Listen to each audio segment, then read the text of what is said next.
Perkenalkan, nama saya Lady Asia, mahasiswi dari Pendidikan Biologi Universitas Riau kelas 5B. Dalam video pembelajaran kali ini, saya akan memberikan pemahaman mengenai definisi metabolisme. Melalui situasi ini, pernahkah kita berpikir bahwasanya tubuh kita itu tersusun dari apa sih? Apakah dari tepung terigu? Apakah dari pasir? Sama halnya dengan bangunan. Bangunan itu tersusun dari batu bata, tersusun dari semen, dan tersusun dari kayu. Seperti itu juga tubuh kita membutuhkan bahan penyusun. Lantas apa bahan penyusunnya? Kebayang nggak waktu kita kecil nih, kita cuma punya berat 3 kg, tapi ketika kita makin dewasa, makin besar, berat badan kita makin bertambah. Contohnya menjadi 50 kg. Lantas 47 kg tersebut itu terdiri dari apa? Terbentuk dari bahan penyusun apa? Ternyata apa yang kita makan, apa yang kita konsumsi dan kita minum itu yang masuk ke dalam tubuh kita itulah akan menjadi bahan penyusun tubuh kita. Tentunya akan dilakukan dalam proses, akan melakukan suatu proses. Kita ambil contoh. Contohnya tomat. Tomat ini kita konsumsi, kemudian masuk ke dalam tubuh kita cerna dan terpotong kecil-kecil.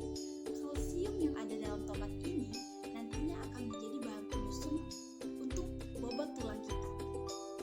Jadi, definisi dari metabolisme itu adalah seluruh reaksi biokimia yang ada di dalam tubuh manusia, dan reaksi pembentukannya itu disebut dengan anabolisme. Sedangkan reaksi pemecahannya kita sebut dengan katabolisme. Nantinya di pembelajaran berikut, di video pembelajaran lainnya akan kita bahas bagaimana nih proses metabolisme yang anabolisme dan katabolisme. Metabolisme meliputi proses anabolisme dan proses penguraian yaitu katabolisme. Keduanya memiliki sifat yang berlawanan. Anabolisme yaitu reaksi penggabungan senyawa sederhana menjadi senyawa yang kompleks. Sedangkan katabolisme yaitu reaksi pemecahan senyawa kompleks menjadi senyawa yang sederhana.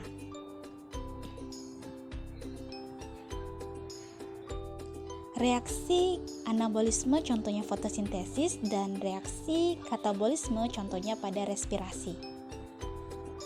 Salah satu contoh anabolisme adalah fotosintesis. Kita dapat melihat ilustrasi pada video berikut ini.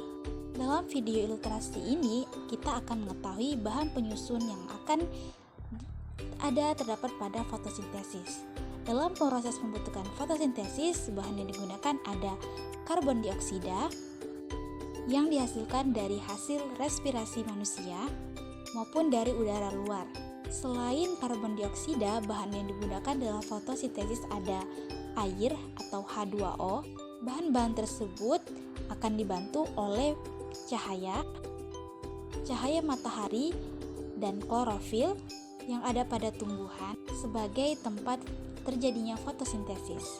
Dari situ terbentuklah oksigen sebagai hasil dari pemecahan air oleh cahaya matahari. Ringkasnya, proses fotosintesis memerlukan karbon dioksida dan air dan dibantu oleh cahaya matahari dan klorofil akan menghasilkan atau terbentuk glukosa dan oksigen. Selanjutnya, proses katabolisme. Dalam ilustrasi ini, kita akan memahami proses katabolisme, yaitu contohnya adalah respirasi. Tapi sebelum kita pelajari bagaimana prosesnya, apakah kamu sudah tahu apa tujuan dari bernafas? Supaya tetap hidup.